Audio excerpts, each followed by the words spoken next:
From Hollywood, it's time now for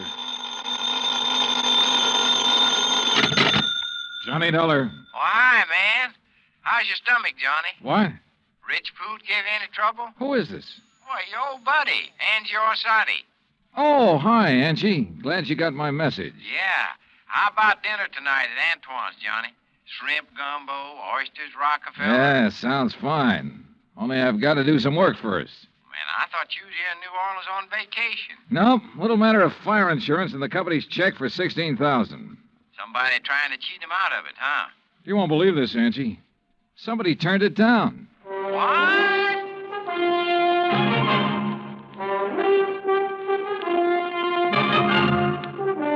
Bob Bailey in the exciting adventures of a man with the action-packed expense account. America's fabulous freelance insurance investigator. Yours truly, Johnny Dollar.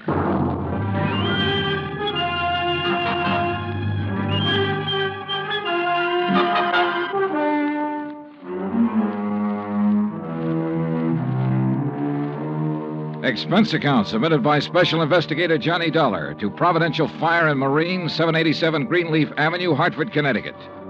The following is an account of expenses incurred during my investigation of the Royal Street matter.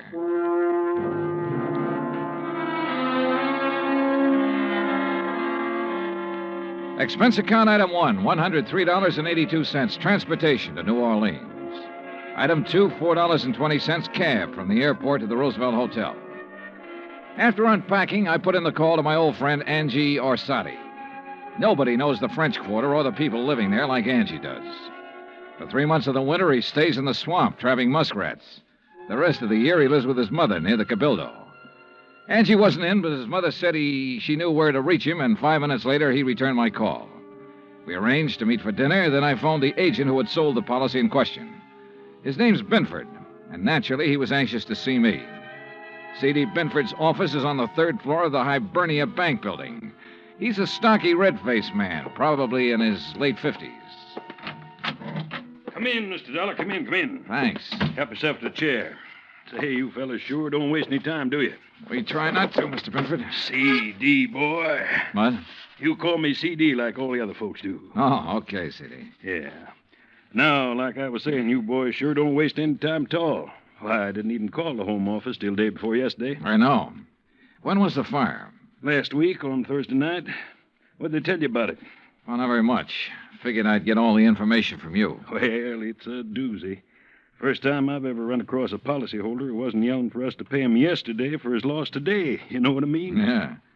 Who is the insured, Mr. C.D.? Man named Dupas, Henry Dupas. Took out a policy for $48,000. That's full coverage on his antique shop down on Royal Street. How long ago? August, just 3 months back. I'd been after him for, maybe 5-6 months to buy some protection, but he kept saying didn't have the money. Didn't have the money.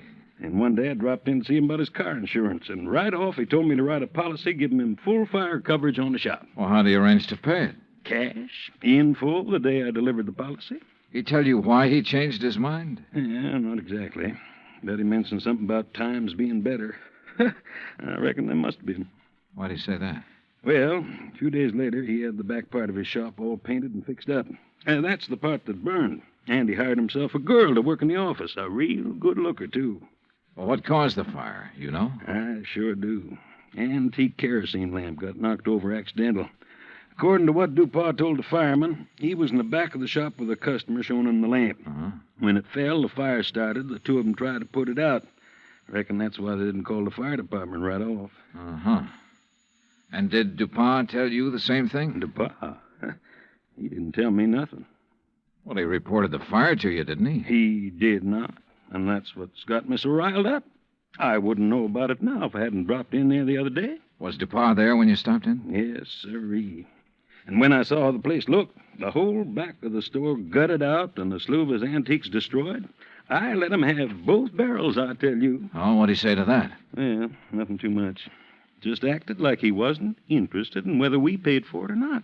Didn't even ask for a claim for him. That's funny. Sure is. I thought maybe he was so upset over losing some of his valuable antiques, he didn't know what he was doing. So, after I checked with the fire department, got a copy of their report, I typed up a claim for him. You figured the damage at $16,000, right? Mm-hmm. I knew how much he spent fixing up the back. When I'd issued the policy, I'd gotten an estimate on most of the antiques. So what happened when you gave him the claim? He signed it? He did not. Said to forget about the fire. Huh? And when I kept after him, he called me a busybody and told me to get out of his shop and stay out. What do you think, C.D.? You have any idea why he didn't report it or sign that claim? If I had, boy, I wouldn't have sent for you. I left Binford's office and walked over to Canal Street. The sun had gone down and a cool breeze was coming in off the river, bringing with it the smell of coffee beans and fruit from the banana boats. I crossed Canal and turned onto Royal, heading into the French Quarter. When I reached Henry Dupas' antique shop, I stopped. There are a lot of antique shops on Royal. All of them look pretty much the same. The building's as old as the fine rosewood and mahogany pieces they shelter. There was nothing different about this one, at least from the outside. The fire had started and finished in the rear of the building. I tried the front door, but it was locked. I didn't think anyone would be there that late, but I knocked anyway.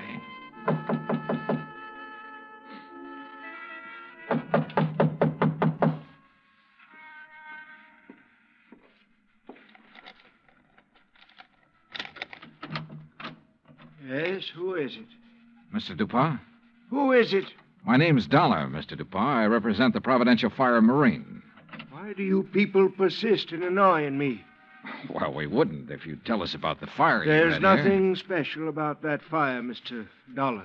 It was an accident. Well, then why didn't you file a claim? You're entitled to enough money to cover your loss. Mr. Binford explained that to me quite carefully. If you haven't talked to him, Mr. Dollar, you should. Oh, I've talked to him. Well, then go away.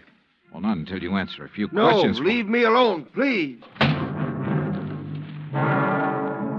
I'd noticed an alley next to the shop that ended where the rear door had been. I started back along it, not quite sure what I was looking for or what I expected to find. But I was sure of one thing. Dupas was a frightened man. It was too dark to see anything at the end of the alley, so I returned to the street. Item 3, $30.50, phone call, taxi, and dinner for two at Antoine's. Oh, man. Kind of nice, ain't it, Johnny? Oh, the way it never changes. Same waiter, same chef, same clientele. Yeah. Like another Cafe Royale, Ashy? No, thanks. Well, Johnny? Yeah? Well, when you going to ask me? Ask you what? Oh, don't kid me, John. You had that old bloodhound look in your eye ever since we sat down. What's the question? Okay, Angie. What do you know about a man named Henry Dupas? Dupas' antique shop? That's right. Oh, not much. Seen him around some's all. Yeah, where?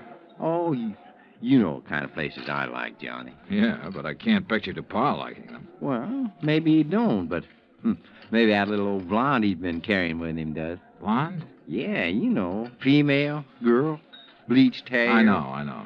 Yeah. How old? Oh, 24, 5. Yeah, real nice for old coot like him. Real winter and spring, huh? Yeah. You seen them together often? Oh, a few times. Saw him about 2 weeks ago at Butcher's place. Hey, you know something? I walked in there that night with a 5, and I walked out with 200. How about that? Great. You know who the blonde is? No, but I might be able to find out. You want? Yeah, I want.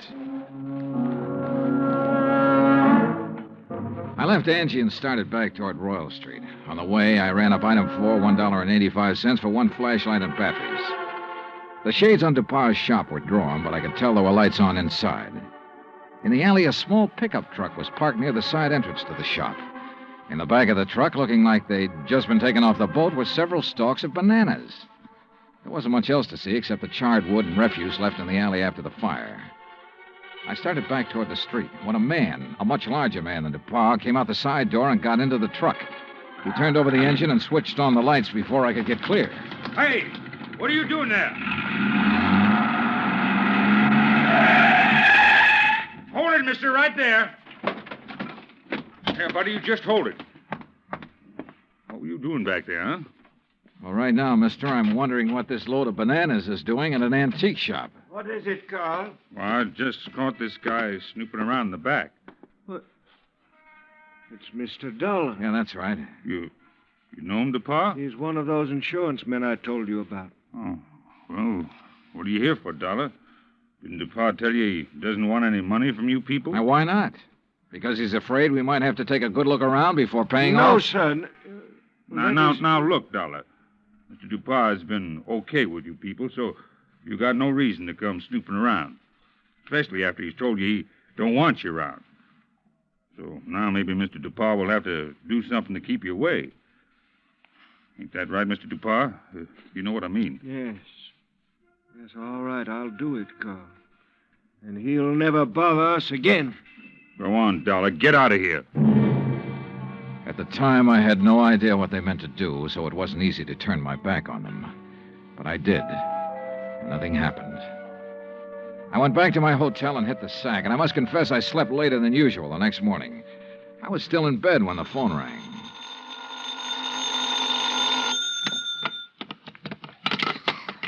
Johnny Dollar. Well, hey, now, where's my dynamic northern friend? Oh, he's off today. I'm taking his place. Well, in the news I got, well, I reckon it'll keep till tomorrow. Yeah. Well, so long. No, wait, Angie. Yeah? Did you find out anything about that blonde DuPont's been seeing? Sure, everybody around the French Market coffee shop used to know her. Used to, meaning up till she went to work for Mr. DuPont. She worked for DuPont? Yeah, in the office at his store. Started in there about 3 months ago. Well, come on. Well, since then, nobody sees her anymore. At least none of her old gang. You know where she lives? Yep. The Pont Alba Apartments. That is, unless she has moved. Well, what's her name? Rose Ellen. What? Yeah, she used to be a dancer. That enough for you to go on? Yeah, Angie, thanks. That's plenty. Expense account item 5, $1.40 cab fare from my hotel to the Pontalba Apartments. The list of names on the register near the manager's office told me Rose Ellen's apartment was number 215. But when I got up there, the girl who opened the door wasn't a blonde. Yes, Oh, I'm looking for Miss Rose Ellen. she isn't in. Oh, she at work? Who are you? I mean, are you a friend of hers? My name's Dollar, Johnny Dollar. I'm an insurance investigator. Well, she hasn't done anything, has she? Well, not that I know of. Look, Miss, Garbo. Garbo. May Garbo. You're a dancer, aren't you? How'd you guess? Oh, I'm good at recognizing talent. Oh, would you like to come in? I've got some coffee on. Well, that'll be just fine. Say, you've certainly got a nice view of the square from here. I suppose. Don't you think so? Oh, sure, if you like that sort of thing. Me, I just think the square's kind of square. Oh, oh, that's good. That's very I brought good. it up the day we moved here. You and Rose move in here together? Uh-huh. Oh, sit down, Johnny. Make yourself at home. Well, thanks. Gee, you're so polite. You wait to be asked. Yeah. Look, tell me, what time do you think Rose will be home? Oh, I couldn't say. May, this is important. What time does she usually get home? Well, I don't know. I mean, after all, she's got her own life to live, you know, and I'm not her keeper. Okay. Sometimes she doesn't get home for days. Oh, I better get the coffee.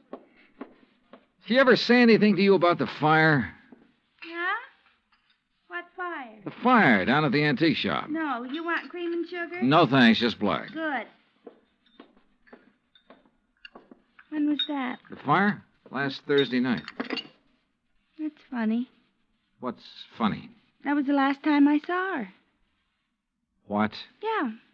Rose went to work last Thursday, but she never came home.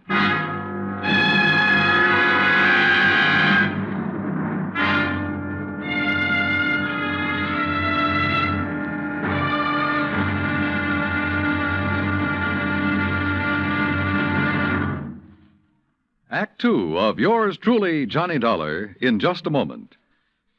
You don't have to be a special investigator to know that Americans don't take their civic responsibilities lightly. The Election Day turnout proved that, beyond any shadow of doubt. So now it's time for you to face up to another responsibility to the nation in just as straightforward a way. Our Ground Observer Corps needs volunteers. We at CBS Radio urge you to write or telephone your nearest Civil Defense Center to learn how you can help in this vast program that patrols our skies. Now, Act Two of Yours Truly, Johnny Dollar, and the Royal Street Matter.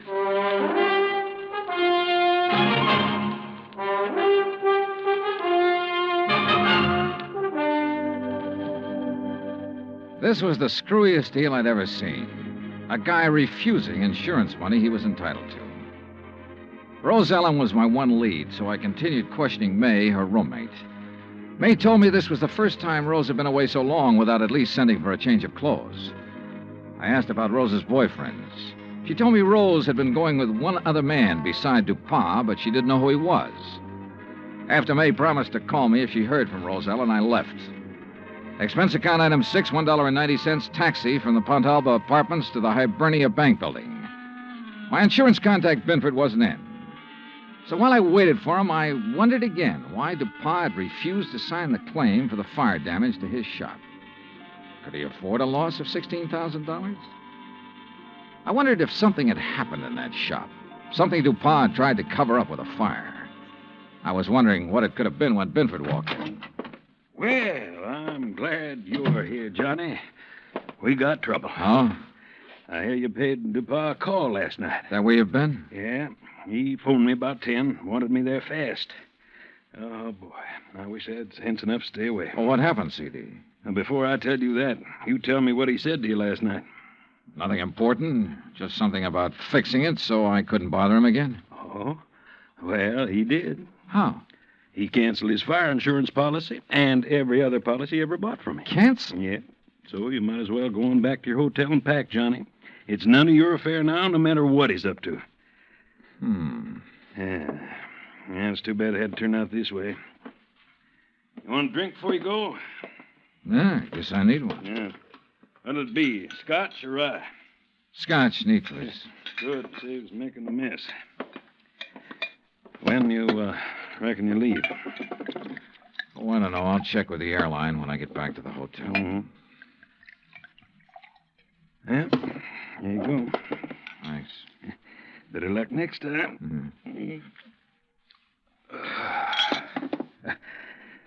Well, that's that. CD, Hmm? what about the policy? Policy? Did he return the policy to you? No, I said do it tomorrow. But he's covered until he does return it. Does he know that? Why, no. I don't reckon he does. Good, good. He might get careless. And as long as that policy is in force, I can bother him as much as I want. Oh, I don't see what's the use, Johnny. He'll have it here by tomorrow evening. That still gives me 24 hours to get lucky. CD, you said something about a customer being with him when that kerosene lamp was knocked over. Mm-hmm. According to what he told the fire department, there was. You had that person's name? Well, I should have. I took it from the fire department report, and I've got that right here. Here it is. Now, let's see. Mm-hmm. The name's Andrew W. DeLong. Address 1515 West Claiborne.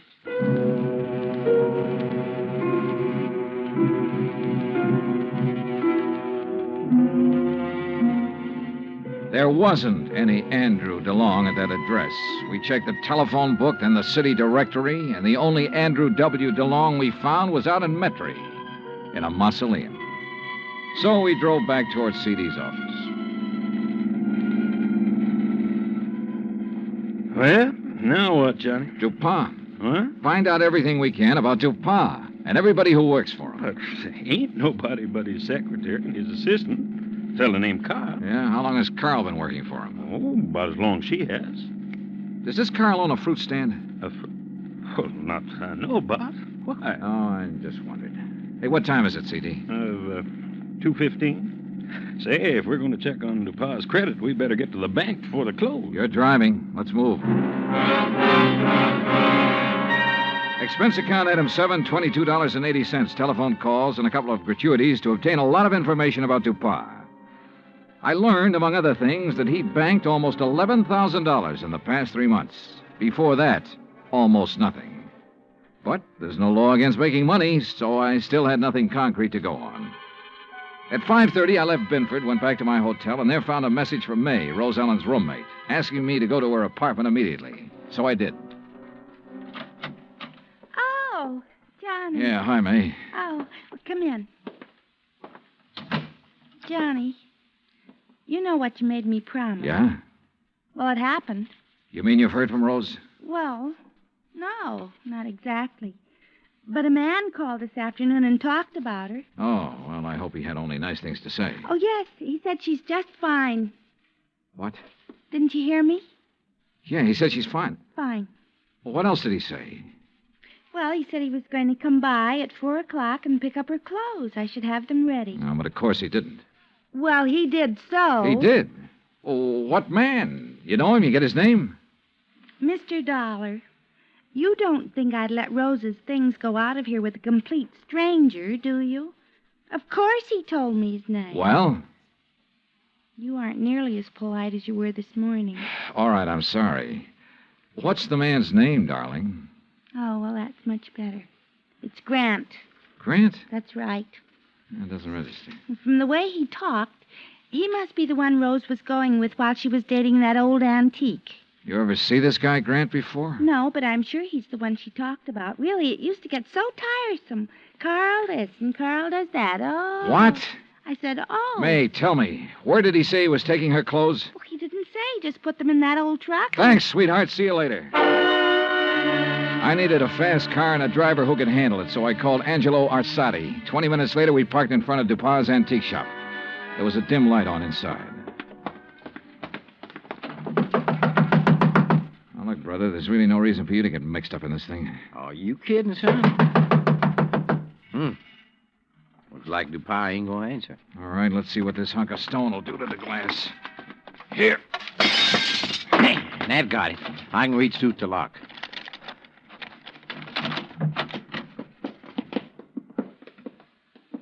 Looks like nobody here. Well. Hey, wait a minute. Yeah, I see him. Carl, what happened to you? Dollar. Angie, call an ambulance. Tell him a man's been stabbed here. Yeah, right, Johnny. Dollar. Get to her before he can. Dupas? Gonna kill Rose. You got to help her. Dupas wants to kill her? Why? She found out. Smuggling. Is that what Dupas been up to? Smuggling in banana shipments. Rose found out. Where is she? He thought I'd killed her, but I love her. Yeah, well, look, tell me. You gotta get to her before he does. Where is she? Old Spanish fortress. Yeah? Out on Bayou Slidell. Old Spanish fortress on the Bayou Slidell. Yeah. You know where that is, Angie? Oh, sure. An old ruin out in the swamps north of town near the highway bridge that goes over to the Gulf Coast. Carl, how long ago did Dupas leave? 10 or 15 minutes. Yeah, well, we could beat him, Johnny, by cutting across the swamps.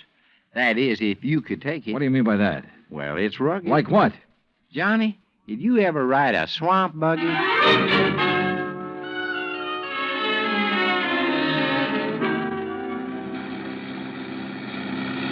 Oh, brother. How much farther, Angie? Well, should be right up ahead. How can you tell? All I can see is swamp and marsh grass. Yeah, well, I done a lot of trapping out here. I know the channel. Think we'll make the old ruins before Dupas? Well, we got to, don't we? Hey, there it is. That old wreck is called a fortress? Man, that's it. Well, get us up as close to it as you can. I don't see anybody parked. There's nobody approaching the bridge. There we are. Come on, let's go. Hey, look, John. There she is at the side entrance. Yeah, I see. Rose! Rose Ellen! She's scared. She ducked back inside. Rose! We're friends of Carl's. He sent us to help you. Well, come on, Johnny. We can get inside to her through this here doorway. Okay. This place looks like it's about ready to fall apart. Rose! Yeah, man. Dark in here, too. Yeah, don't step on them falling bricks. Okay. Rose! Rose Ellen! Yes? Where's Carl? Dupas tried to kill him. Oh, no. Rose! Come on out here where we can see you. Rose!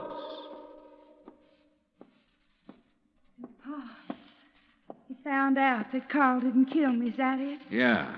But Carl's all right now. Look, Rose, I want you to tell me all you know about the fire at DuPa's shop. Were you there? Yes. Well, what happened? Pa had me tied up. Told Carl I'd found out what they were doing. The smuggling, I mean. He told Carl to kill me. He didn't know Carl and I was going to be married. Go on. Carl argued with him. That's when the lamp got knocked over. They didn't stop arguing until DuPas said he'd kill us both. So finally, Carl told DuPas he'd take care of me. Well, he had to, or DuPas would have killed us. But instead, Carl brought you here. Yes. Oh, come on, Johnny. Let's get out of this dark Now, wait a hole. minute, Angie.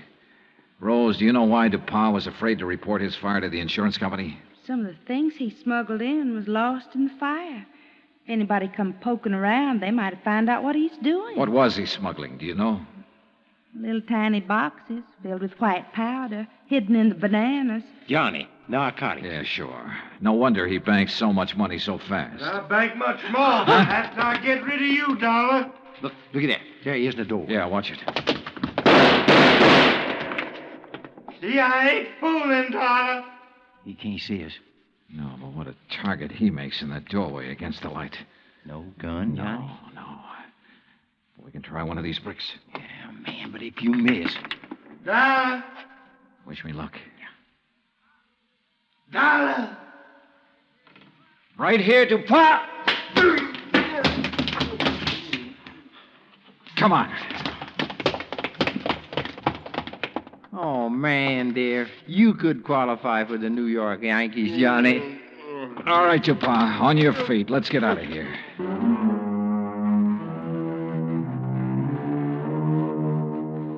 Expense account total, including rental on the swamp buggy, incidentals and transportation back to Hartford, $517.20. Remarks? Well, where he's going, DuPas wouldn't have any use for the insurance money anyway. Carl Grant turned state's evidence and clinched the smuggling charges against him. Because of that, Carl may get off easy. I hope so. He and Rose could make a very happy couple. End of remarks, end of report. Yours truly, Johnny Dollar.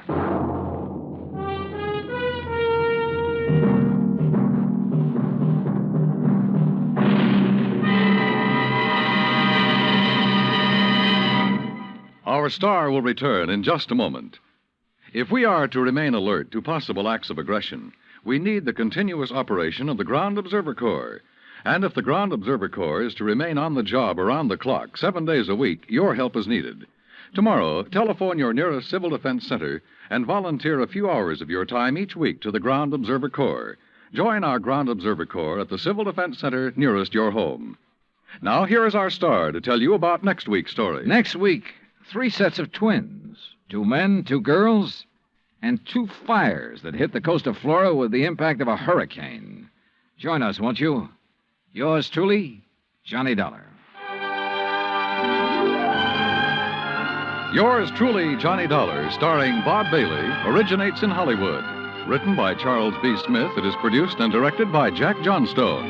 Heard in tonight's cast were Virginia Gregg, Forrest Lewis, Lou Merrill, Lawrence Dobkin, and Frank Gersel. Musical supervision is by Amerigo Marino and Carl Fortina. Be sure to join us next week, same time and station, for another exciting story of yours truly, Johnny Dollar. Dan Cubberly speaking.